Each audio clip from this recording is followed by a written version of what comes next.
I'm Rebecca Goldbert, Executive Director at the Helen Diller Institute for Jewish Law and Israel Studies at UC Berkeley Law. Thank you for joining us for this special webinar, the second talk in our fall literary series, entitled Dog, A Conversation with Author Yishay Ron. Author Yishay Ron will join Helen Diller Institute visiting professor Yael Segalovitz to explore themes of his novel, Dog, including trauma, addiction, the long road toward healing, and the role of writing in the healing journey. Yardenne Greenspan, the book's translator from Hebrew to English, will also join the conversation, delving into questions of translation and the layers of meaning and complexity that translation elicits. It feels important to connect the themes of today's conversation to real-world events, and I know our speakers will address a number of related topics. We have witnessed a ceasefire, the return of living hostages to Israel, and exchange of Palestinian prisoners. The current peace feels fragile, volatile, and hopeful. Even if the current peace can hold, civilians and soldiers, Israelis and Palestinians, will be processing trauma and PTSD for many years to come. Hopefully, the conversations around Dog can bring that experience out of the shadows and into the open. A little bit about the Helen Diller Institute. The Helen Diller Institute provides a rich academic forum for students and faculty through its two programs, one in Israel Studies and the other on Jewish law, thought, and identity. The Institute houses an undergraduate fellowship of 40 students, brings visiting faculty from Israeli and U.S. universities to teach and research at Berkeley, hosts the university's undergraduate minor in Israel Studies, and offers dozens of lectures and programs for the public and campus communities.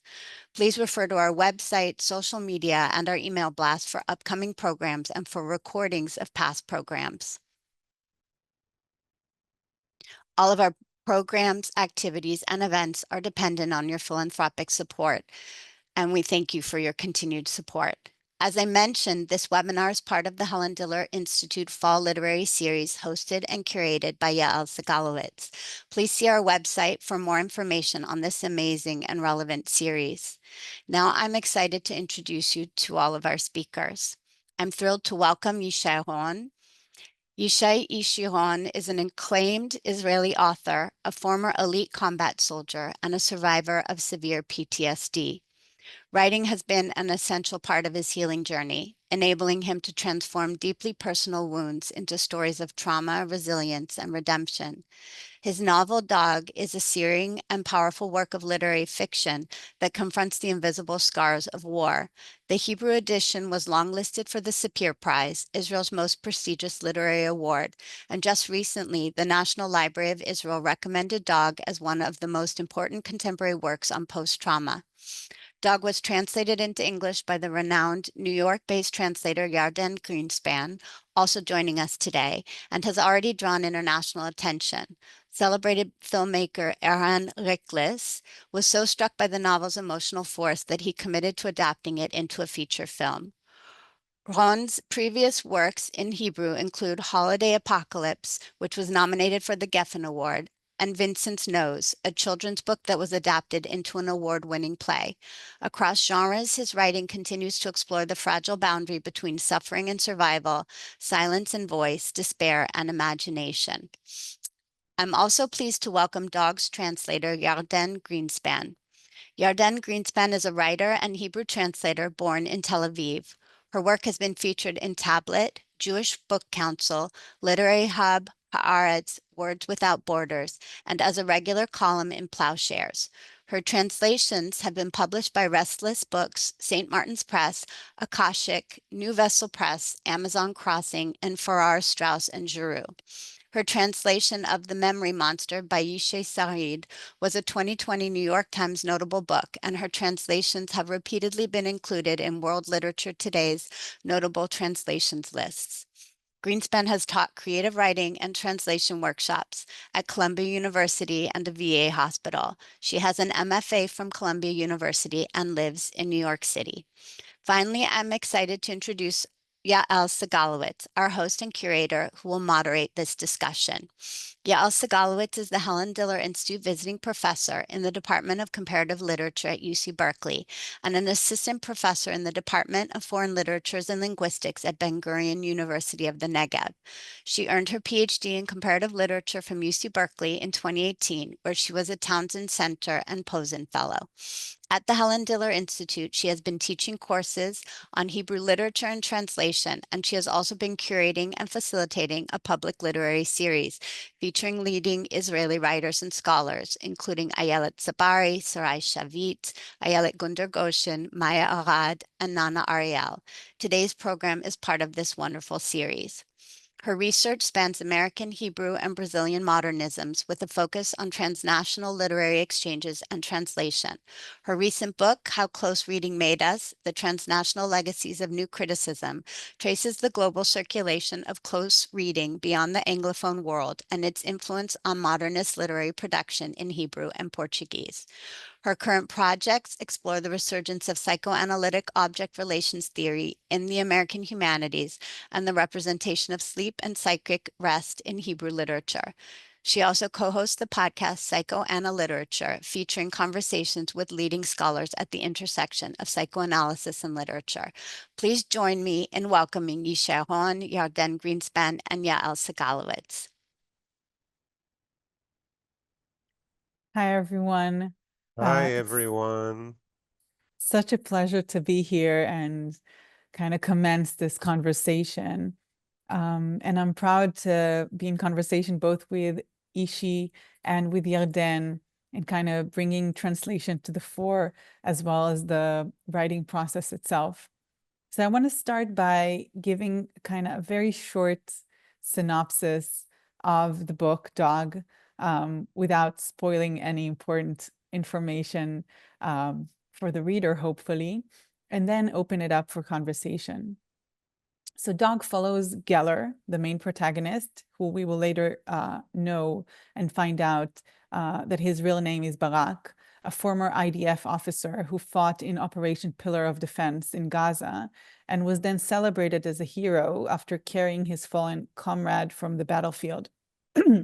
But the book really kind of forces an ethical question about the very idea of a hero soldier when years later a reunion with his old unit triggers an eruption of post-traumatic memories that shatter the fragile narrative of heroism that he's built around himself and that others have built around him. And he finds himself drifting through Tel Aviv streets, homeless and addicted to heroin, where he forms a really beautiful, fragile bond with Dog, a wounded animal that also brings back memories from the battlefield, and Doris, a woman who carries her own trauma and whose quiet compassion becomes really a last chance of grace for Geller or Barak. So I want to actually start with Yardenne, if you're willing, and tell us a little bit about your first encounter with this novel, how it felt emotionally, or what challenges it posed for you, if any. Well, when I start working on a novel, I pretty quickly get an idea of what the process is going to look like. So with some books, it's going to entail pausing every 2 sentences to look something up or to figure out how to convey something that just doesn't seem to be translatable. Luckily, Dog was one of those books where it just started to flow right away. The emotion of it was so raw and so human that it was kind of impossible not to feel an affinity to it. And so I kind of just started racing ahead with it. It was a very, I don't want to say seamless because nothing is ever really seamless, but it felt very natural. It flowed really well, and it was a pleasure. Great. I mean, I will have many questions about the translation process and specific moments that I think are extremely challenging, especially since the book involves Hebrew slang and a lot of military jargon, and on the other kind of pole, a lot of poetic play. So we'll get to it. But Yishay, maybe you can tell us a little bit about the writing process for this exceptional novel. Yeah, so first of all, let me say that I'm honored to be here, and thank you to all the panelists and to the Helen Diller Institute for having me as a guest. It's my honor. Um, Writing Dog was a little different than any other book which I wrote, or usually that author writes, because it was written while I was PTSD, but I didn't know I was a PTSD survivor, meaning my PTSD was manifested in many ways, but I lived a regular life. I wrote books, I raised a family, I had a business, but I suffered from nightmares, from flashbacks, from the 15 first years after the service. I was using drugs and alcohol most of the day, and I didn't admit that I'm a PTSD, because PTSD is for weak people, huh? For weak men. This is how we as men, especially in Israel, we perceive it. We are big soldiers, strong men. Monkeys just came out down from the trees. We cannot be PTSD. So I didn't admit it. And although I suffered a lot, I handled it, at first with drugs, later with psychiatric medication. And then I started writing Dog as a novel, which I felt bond with it because I was in a special unit in the army and I knew about PTSD a lot, but I was not connected, I didn't connect it to myself. So I had all the emotions and I did cut down into my art and feelings and pain and put it on the pages, but it wasn't me, it was Geller, it was the protagonist. And only after a few years later, when I had this really mental breakdown and I got really shattered to million pieces and I couldn't sleep and couldn't eat and I was depressed and with panic attacks that lasted for months, only then I understand that actually Geller is me and that we had the same way of PTSD. So then, because I couldn't do really anything, I rewrite and edited Dog, and it gave me some kind of balance and a way to continue my life with some kind of a hope. I was also suing the Defense Ministry for recognition, and I suddenly started to understand PTSD more, and I had something like a mission to unlight this issue, this theme, because so many people and even people from my unit, which I know, suffer from PTSD, and PTSD becomes a real big issue worldwide. And especially in Israel, it's now because of the war, more than 70 veterans took their own lives since the war began. It's only because they did not get the right treatment, and maybe a lot of them couldn't admit to themselves. When you are suffering from such an injury, you look in the mirror and you don't recognize yourself. You're not the man you used to be a second before it happened. And, I remember even touching my face to see that I'm real. Disassociation is another issue with PTSD. And so I took Dog and I decided that it will be more than just a novel that I will submit to a publishing house and, it will be on the shelf for a month or two. I decided it would be some kind of a mission to put a light on PTSD in general and in Army veterans PTSD specifically. And during the editing and everything, I started to understand that I have something which is a little different than other novels which I already written. And maybe I will not take all the time, so we can continue if you have any leading questions you want to put. Yeah, I have Yeah. many questions, but I also love hearing you. Thank you. I guess again, I want to talk about dog and the title, and but we will get there. I do want to kind of pull on one thread of what you said. You know, the unbearable price that everyone in war ends up paying, whatever side you find yourself on. But the fact that one needs help and guidance, support, in order to find a way out. And in the novel, you present a few moments of people trying to reach out a hand to Geller to pull him out, right? So we have Dog doing that. We have Doris doing that. But we also have Amir, who is Geller's brother, who tries to reach out. But in that moment, when the brother tries to reach out, it is a complete failure. So I wonder if we can read that moment, and then maybe you can talk to us about the different strategies of reaching out, or what would really make a specific moment of grace or kind of attempt of help. What really defines it as productive or powerful, or, you know, sketching a way out, you know, tentative as it may be. So I'll just share a specific quote with you, and then we can think about it together. And Yardenne, if you would be willing to read it for us, that would Absolutely. be great. So this is a moment in which Amir, Geller's brother, tries to encounter him on the street. Then he began to cry like a child.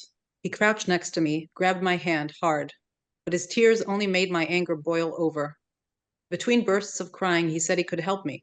He said that, if necessary, he would pay my way through rehab, and we'd talk to the military and the defense ministry and hire a lawyer. You took 2 bullets and watched your friends burning alive in an APC. There's no way in the world you aren't suffering from PTSD, he said. But the heroin blocked my emotions, and all his crying made no impression on me. All of a sudden, I started finding the whole situation funny, so I laughed in his face like some mad clown, watching his mouth fall open with disbelief.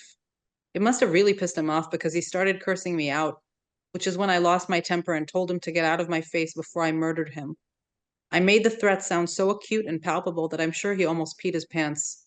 Who knows? I may have really meant it. Maybe I could have murdered him. Yardenne, before we move to talk about Amir and this strategy of reaching out, can you say a little bit about the translation here? Because in the Hebrew, which I don't have here, it is kind of full of very specific jargon. Did you find it difficult to shift between the languages? You mean the military jargon? The military jargon, and also to get out of my face, you know, Yeah. kind of the Israeli Well, slang. things like slang, over time, honestly, like that, it's one of those things that I've lived in the US for 15 years now. And I think I've improved a lot as a translator during those years, because rather than just having English as a language that I was fluent in and as a language that I often spoke to my parents in, I was surrounded by it, including like as a student, I was surrounded by younger people, and I heard a lot of the way they talk to each other. And in the beginning, I was kind of lost. But it made translating dialogue and the way people actually express themselves a lot better for me, because I was immersed in it. And so I find that with slang, the best thing to do, and this is probably true for a lot of different aspects of translation, Yeah. the best thing is not to try to emulate it, but just to try to figure out what a person who's a native English speaker would say in that situation. I think "Get Out of My Face" is one of those examples where it's kind of similar, actually, in Hebrew and in English, so it's not very much of a struggle. But I've had many other experiences where, you know, I find myself pulling from TV shows or songs, pop culture in general, in order to make a character sound more slangy.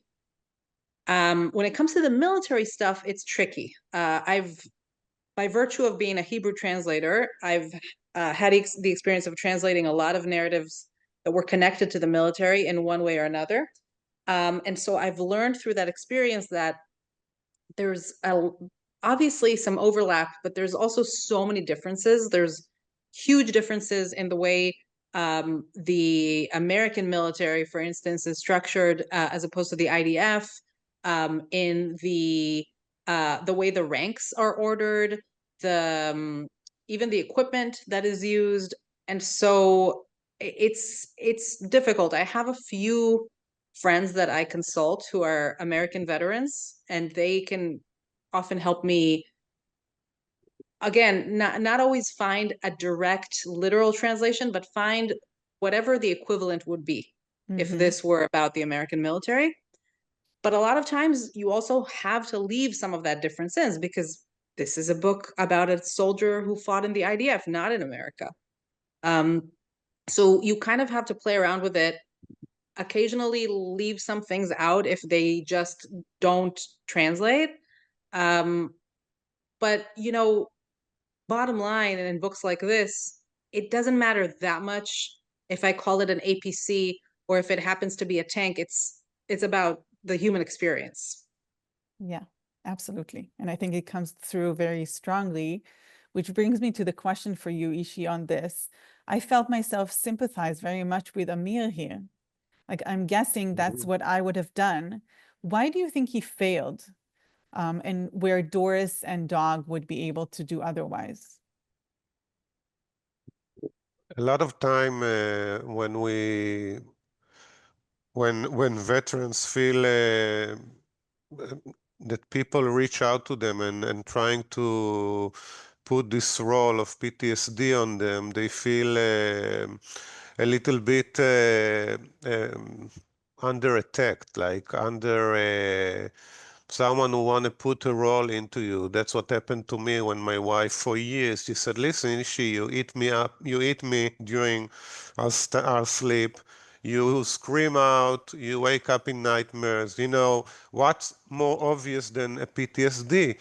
And I couldn't admit it to myself. It's not that I understood what she said, it was logical, but I said like, it's like I usually say that a lot of PTSD survivors from many, all PTSD, sexual attack, veterans, car accident, people losing their children, they don't, it's hard for them, it's shameful for them to admit something like this, so they don't treat themselves. It's just like colon cancer, when people are ashamed to get checked because they're ashamed to do this testing, and then they don't find it in time, and it kills them. That's what happens usually, I think.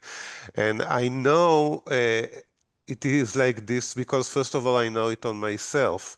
You know, it's not only my wife that said that I'm PTSD. It was my sister, my mom, many people, and I just pushed them off and said, no, you don't know what you're talking about. But also, I understand it because so many veterans take their own life. You know, I read that in the U.S. it's around 6,000 a year. It's huge. It's very obvious that they don't admit it and they don't seek help, or they don't accept help, and they're more easy to go and use drugs and use alcohol, and that's it. So when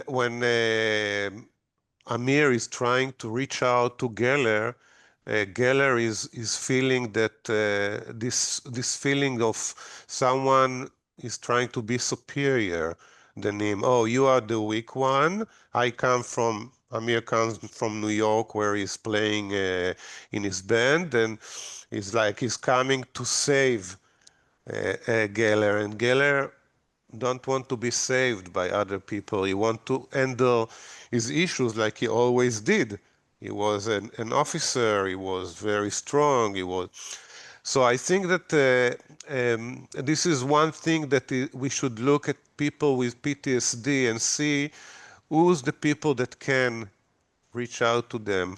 And usually it will be more of their teammate or other veterans which can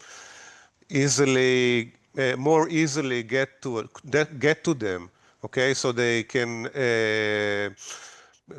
In Israel, there's a program for PTSD people to go together abroad and have an experience in Romania or in Hungary or somewhere where you can, climb mountains together and sit near around the fire and talk about your experiences. I think when you're doing those things, then a soldier, a veterans can open up. So maybe, it's exactly like other PTSD.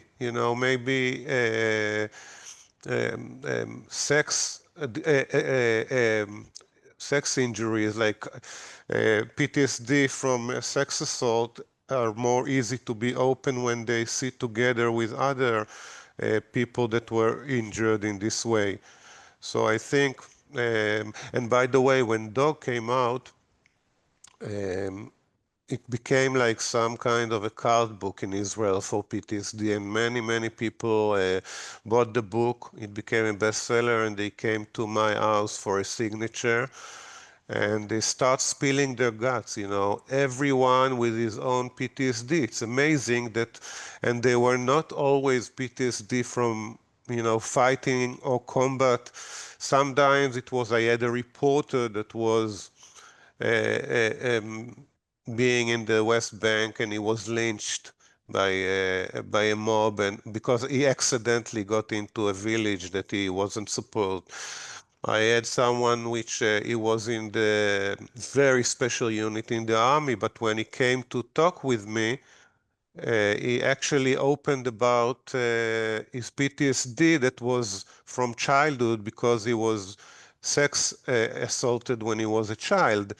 And it's amazing that Dog and me as an author were a channel for those people to open and talk about their experiences, and some of them, stayed in touch with me, asked for advices, how to handle it, where to go, how to treat it, etc.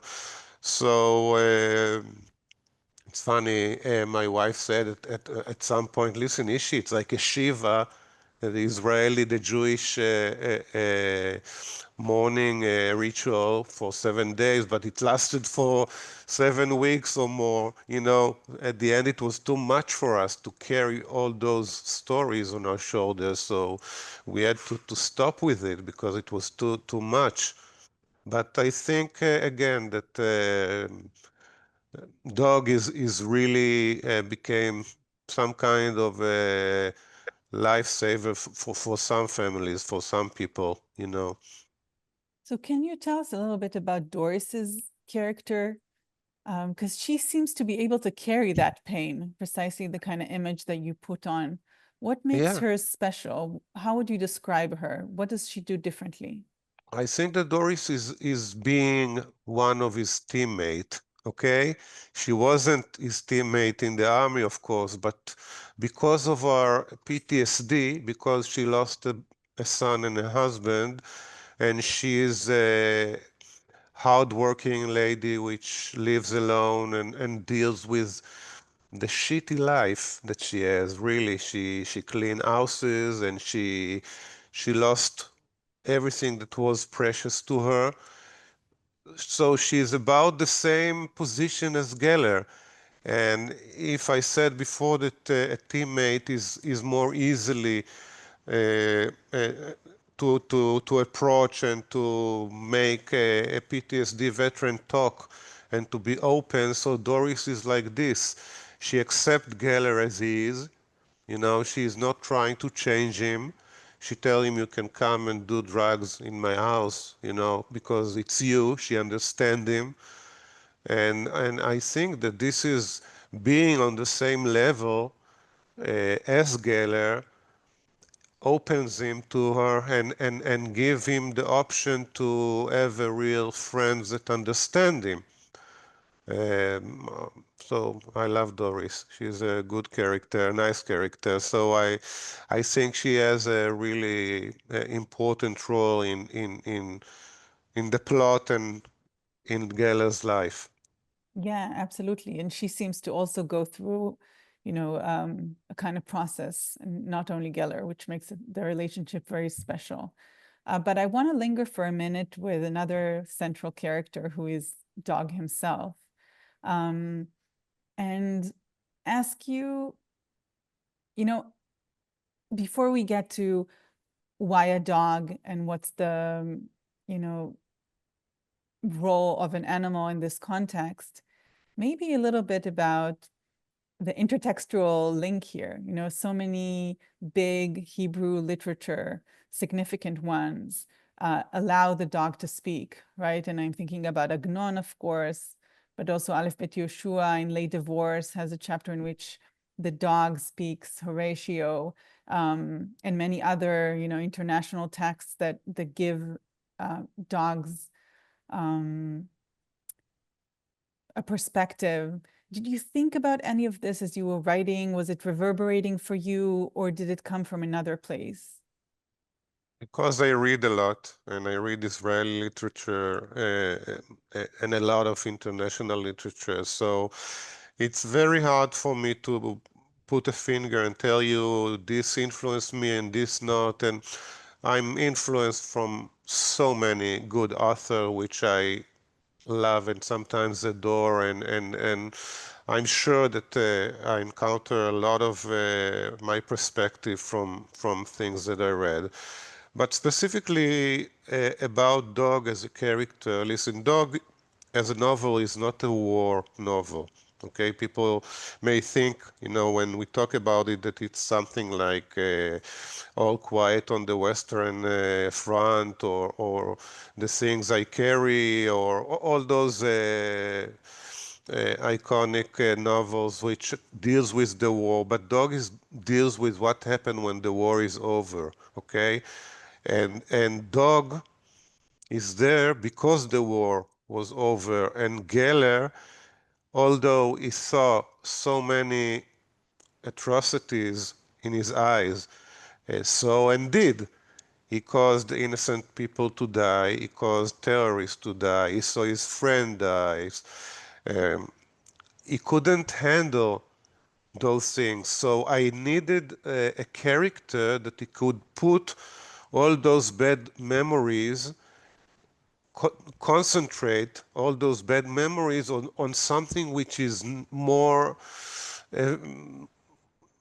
easy to deal with. Okay, so of course shooting Dog, as Geller remembers that his teammate did during the war, is not easy. Of course, shooting an animal is not easy, but it's much easier than confronting his demons, his devils, of all the atrocities of killing human beings or seeing human beings being killed near him.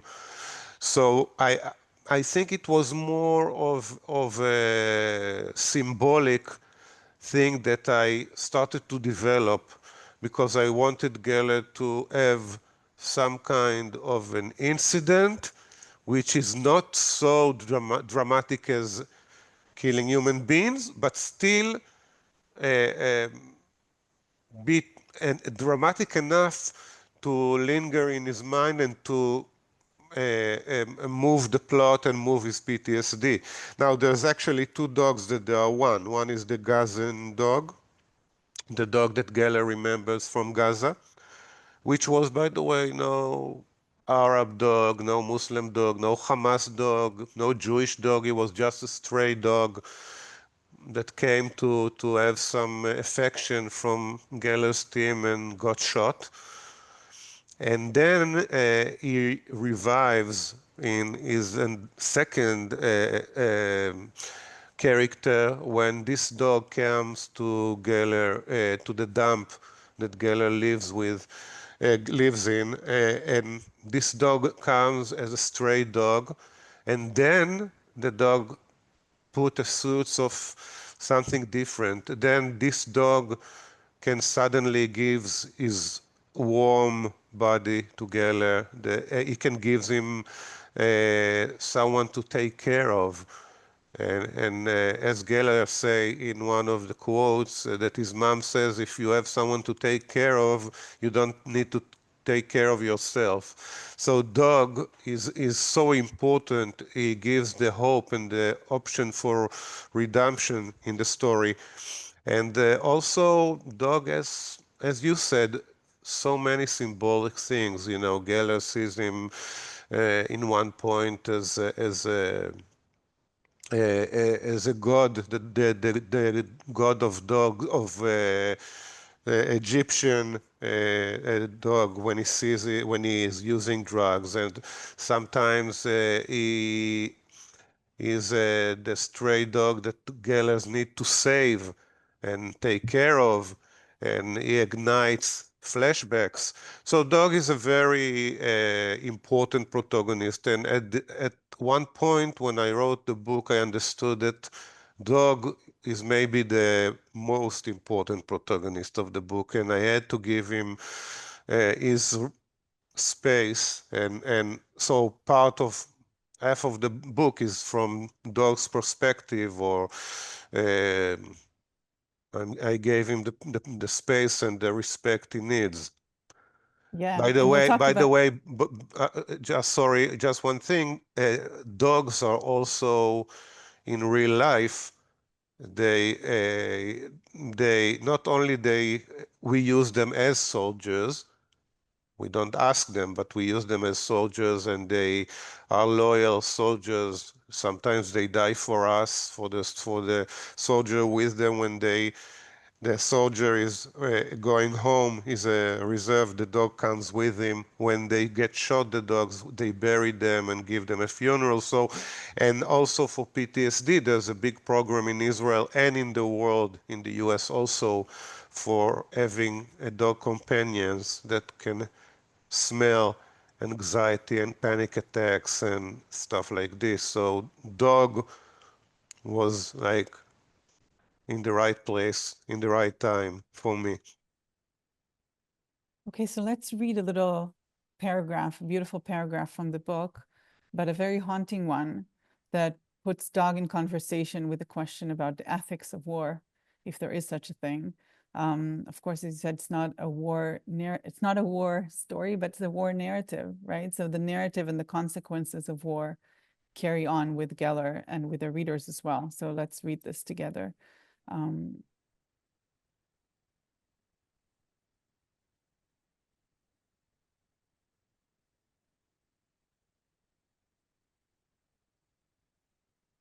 Yardenne, would you mind reading it for us? Thank you. Oh, sorry, it's not the right one. Yeah. Again, I hear Mom's voice. She's begging me to talk to her, but now my dad is back in Gaza. Now my head is back in Gaza, in the field hospital. I lay on a gurney and found a small bit of bone smeared with Yoram's brains inside my shirt pocket. I didn't know what to do with it, whether I should give it to someone or bury it in the ground or just toss it in the sand. There were lots of soldiers around, as well as Elad, the unit doctor, and I heard them call in a medevac and knew my guys were about to make the entire neighborhood shake, killing anything in sight, just like the previous day when we killed a ton of them to redeem our dead. And they were probably all civilians because the terrorists knew better and ran away. They crawled into their burrows like fucking moles, and the only people who remained above were civilians, who had to suffer the bombs that shattered their homes and ripped their organs and blasted their bodies. And poor dog that Yuval shot in the head, a Hamas dog who did nothing wrong, just wanted some food or water or attention. And Yuval put a bullet in his head, then smiled like an idiot. And I wanted so badly to punish him, but I couldn't, because what's one dead dog in all this hell? Thank you. Ishi, I felt that you're asking here maybe one of the most difficult questions, ethical one, about a war, which is what happens not only to the victims, of course, but also to the one conducting the atrocity as a young person not yet formed. What were you trying to bring about or communicate to us here? This specific part that Yardenne read is showing that basically most of the fighting soldiers are kids. How do we see that here?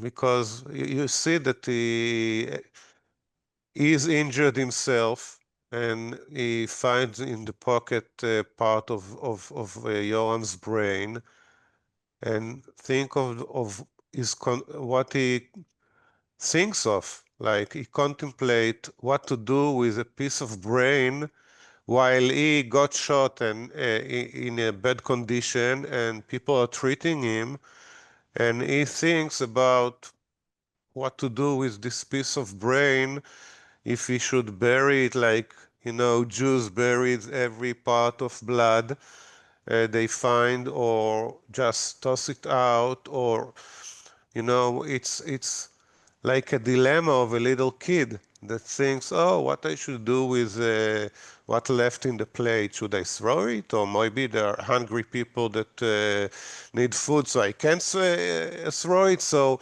it's like a very childish dilemma, horrible dilemma, of course. But the way of thinking, it's a thinking of someone which is unmature, and it shows that, we have pilots, we have driver in tanks, we have soldiers in special unit, we have officers, even high ranked, and they're still kids, Basically, they're kids. They just finished, and we can see it sadly in this war that hopefully just ended, and that kids that just finished high school during the war got killed during this war. They were in high school when the war started, just like happened in Vietnam, in the US. People were kids when the war started and get drafted and were killed in Vietnam, and they are kids. So of course, and I'm also talking about the innocent people, of course, because there's no war without innocent people getting killed and injured, and it's sad, it is really, really sad that so many people are affected by wars and political moves that people that control us decide. They decide to go on 7th of October, and it rolled out such um, a big snowball that took everything with it. And then there was a war in Lebanon, there was a war in Syria, and there was in Yemen, and everything. And so many innocent people got killed because of those people that decided to go to war. So this is something which influences us as a society and influence the world.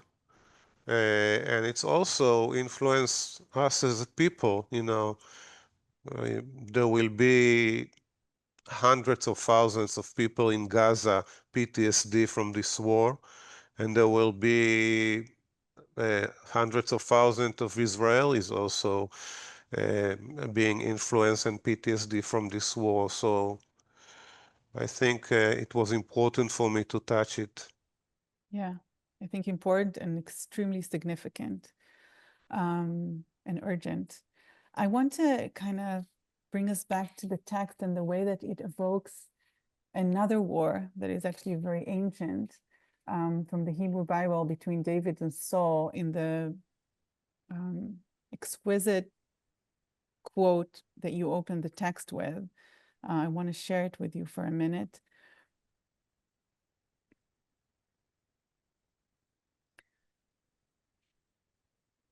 Can you guys see it? Yarden, can you read it for us? Who are you pursuing? A dead dog? And I was thinking here about, this quote is from Samuel 1:24.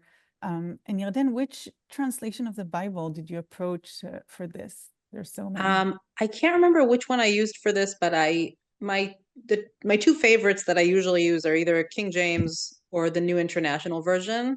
And I make the choice usually depending on how ancient I want it to sound. If I want it to be to seamlessly fit into a modern text, because Hebrew language, including contemporary Hebrew, uses a lot of biblical references. So if I want it to kind of fit in seamlessly, I'll usually use the New International Version. If whatever the context of the book is requires it to sound more biblical, then I usually use King James. This looks like it's New International Version, so I'm guessing that's what I used. Okay, yes, definitely. And Ishi, what did you think about when you put this epigraph in? I wanted to give in this place.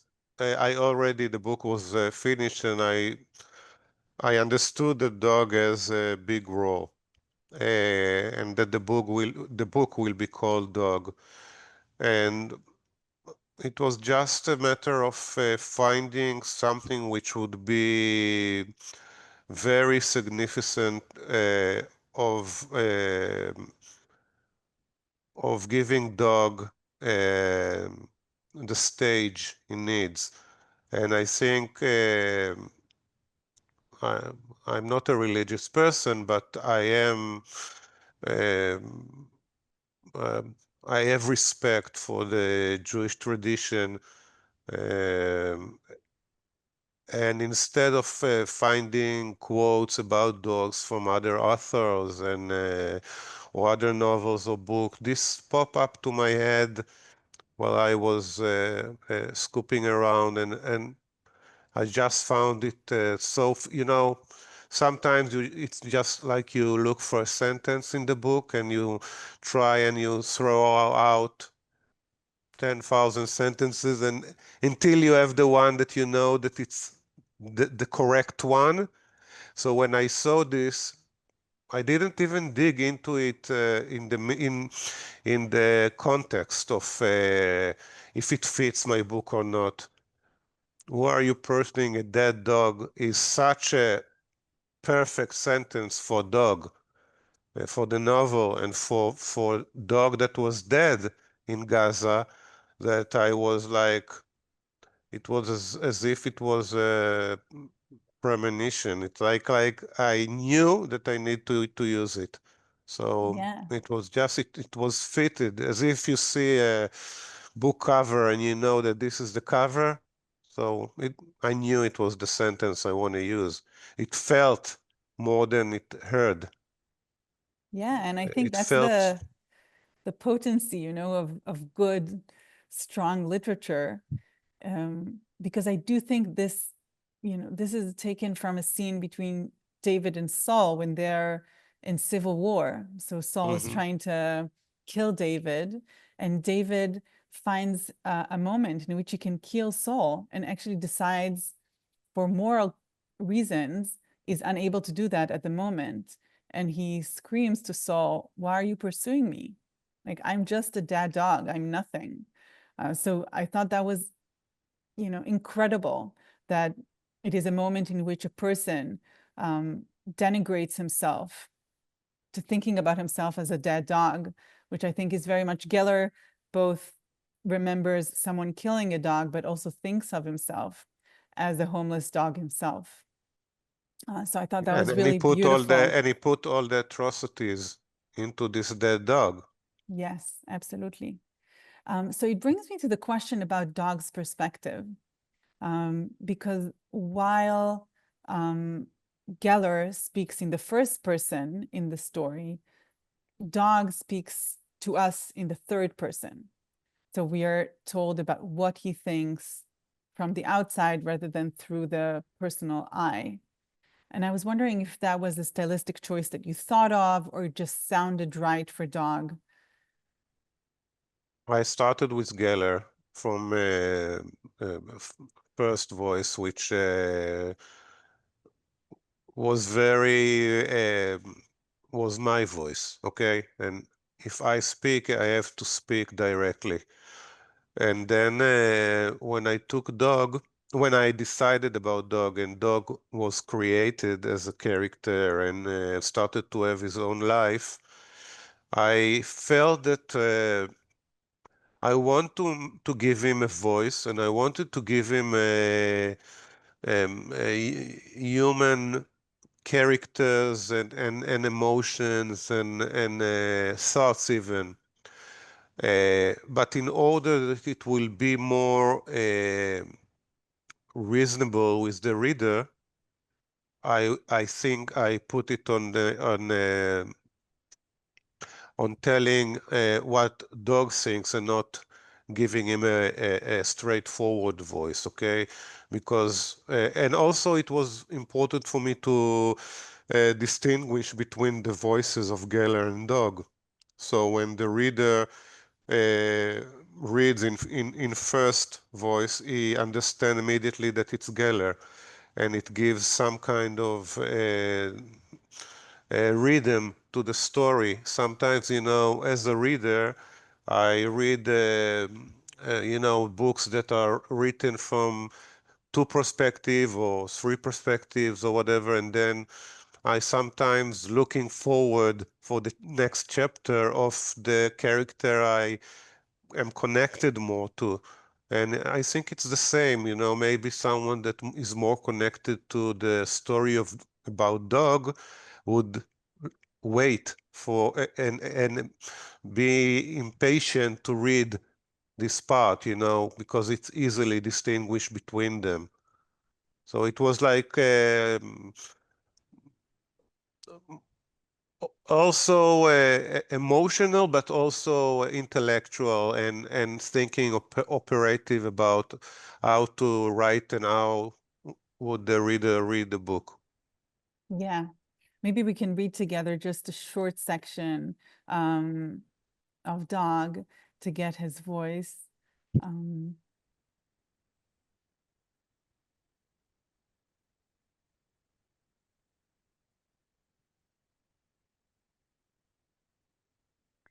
Yardenne, you'll read it for us? Yes.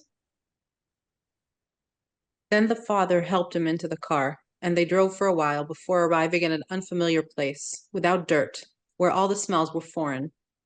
They got out of the car, and the father rubbed his head and got back into the car by himself, leaving Dog all alone. He watched the car moving away, then sat down and waited to be picked up and returned home. Even when everyone left, Dog knew they always came back. So he waited a long time, then walked around for a bit and sat back down. But nobody showed up. His family didn't come back for him, and he remained on his own, scared and sad. Heart-wrenching, really. Yardenne, I was wondering if, as you were translating, if you noticed or tried intentionally to create some kind of different voice for Dog and Geller. I always do when I'm translating different perspectives, although, usually with good writing, I don't have to try very hard because it's already there in the original. And I think this is a good example of it, not only because of the use of third person, but the sort of down to basics that is involved in undertaking the perspective of a dog. Or I think with writing children, it's often similar. It's like it's like the most foundational subconscious issues that we all end up talking about in therapy. Like every big complicated problem we have kind of usually boils down to that.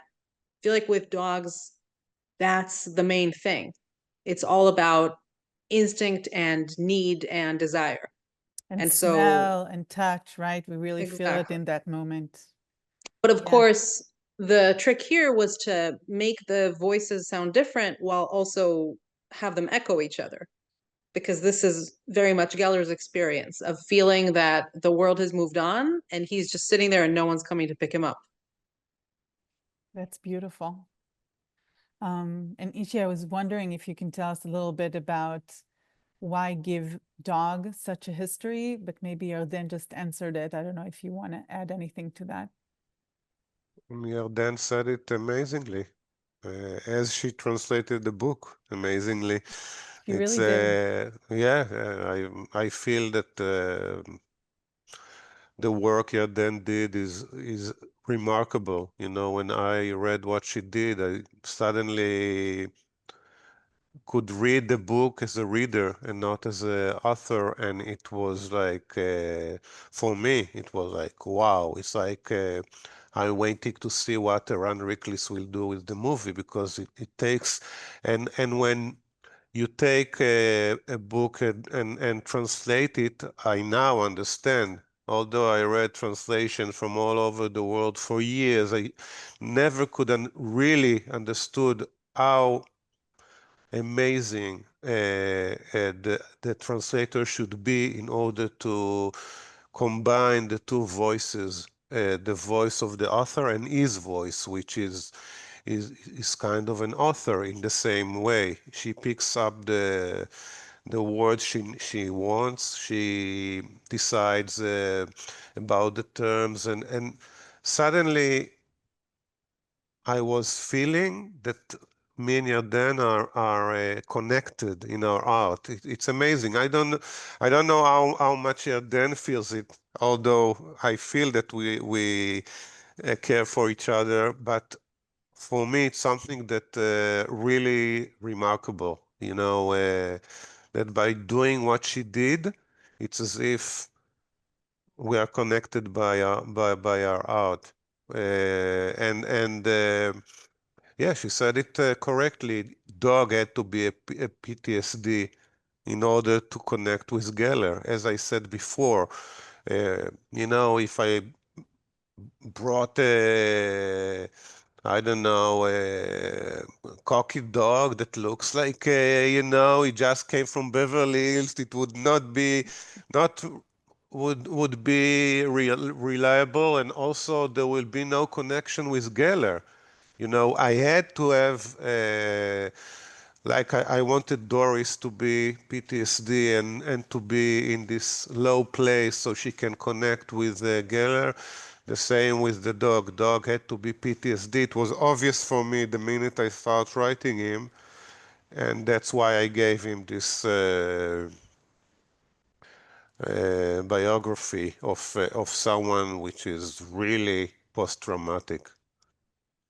I have many questions here from attendees, so I'll move to them, even though I have many other questions myself. So I'll start us going. One of the attendees is asking about the name of the book in Hebrew. Is it simply Kelev? And Simply Kelev. And did you have any other thoughts about how to translate that? No, I really don't think it was necessary to make any changes. It's the whole, like the bottom line of it.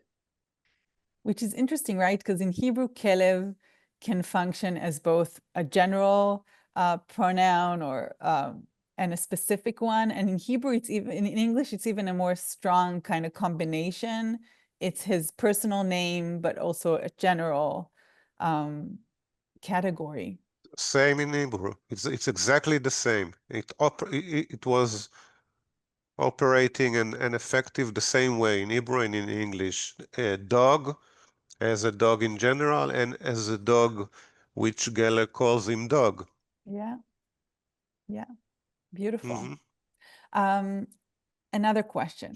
How does Yishay capture the effects of PTSD and heroin through Geller's interior dialogues and interior moments in the book? So how did you try to kind of put into writing this delusional state? You mean how physically, like how Yes, stylistically, it's very hard, right? To kind of to portray as someone that is in a moment of dissociation or just, not in focus. First of all, when dog was having some kind of rear connection, like he was. It was a process, okay? Writing dog was a long process which took many turns and changes, and as much as I felt when I already understood I'm PTSD, things changed in dog, because then I could understand much more what Geller feels and what is happening, and I understood it because not only because I felt it, but because I was there. Okay, so when I was one time in disassociation, and I was in the middle of the street, and suddenly I didn't know where's my home. It's the scariest feeling you can feel. I just stood in a place, leaned on a wall, and you know, I didn't know if I'm more amazed or more scared in this situation. So writing about it later, it was like, it's saying very easy. It's not easy because it's painful, but it was very easy in the terms of how to do it and how to understand it. And also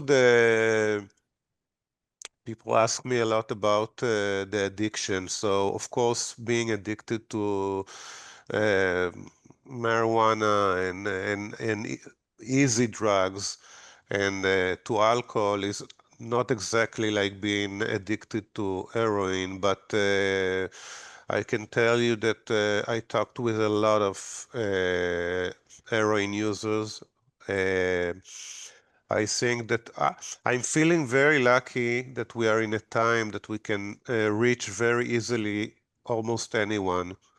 And it's something that authors in previous era couldn't. They have either to go to the library and dig a lot, or to imagine everything, which not always you can do easily. And today, going to forums and to find the drug addict and to find technique and people that teaches you, it's amazing. But there are subreddits that teaches you how to inject heroin. They say, listen, don't do it, but if you are doing it, at least do it correctly, and then you can speak with people that are addicted.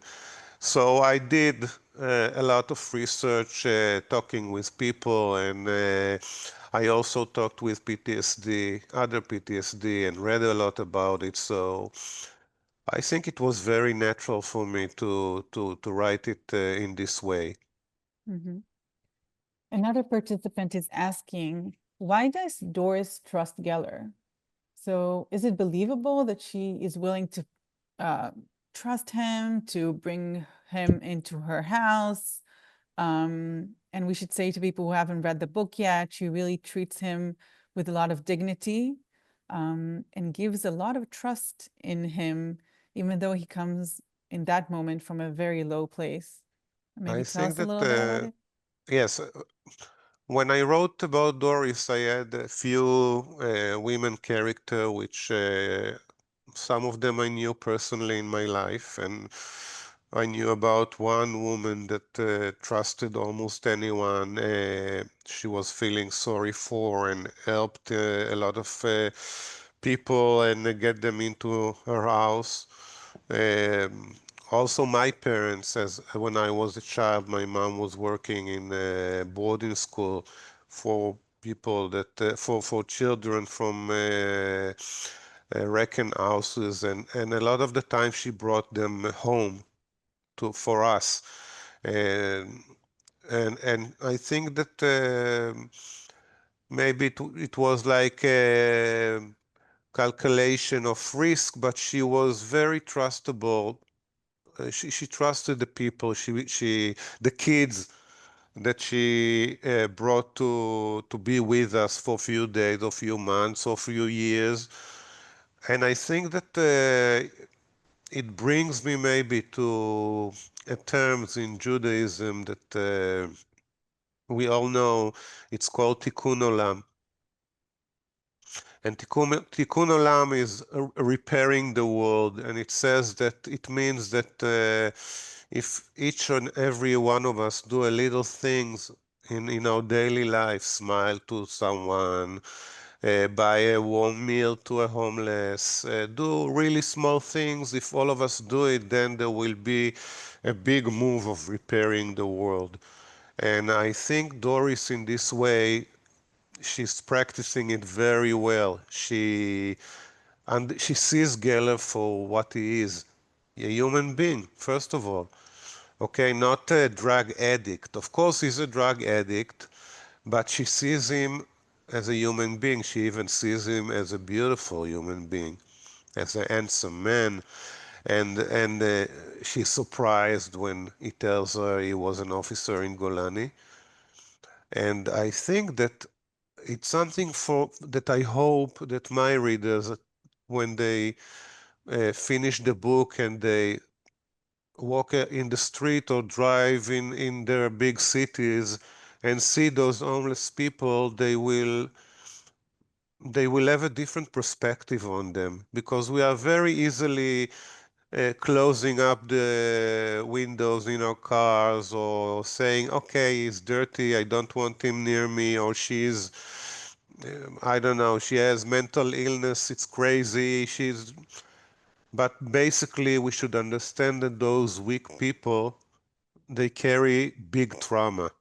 Okay, no one decides to be a beggar or to be a drug addict or to be a prostitute. They are all weak people. They are the weakest links in society, and they are also transparent. Okay, we don't see them as human beings. We see them as drug addicts or prostitutes or beggars or dirty or whatever terms we use. And instead of, a lot of the time, instead of helping them and calling social services, we decide to call the police. So I think Doris was living in this term of Tikkun Olam. She sees Geller and as a human being, and she wants to help him, really. And she wants to help his dog also. Yeah, I would add to this beautiful answer that the Jewish philosopher Walter Benjamin said that translation is another form of Tikkun Olam, right? So Yardenne is also doing that small gesture. Big gesture. Yeah. Okay, I have a few more questions here, so I'll throw them at you and then you guys decide which one you want to tackle in the 5 minutes that we have left. One is about the characters of Tzvi and the Georgian. How do they function in the story?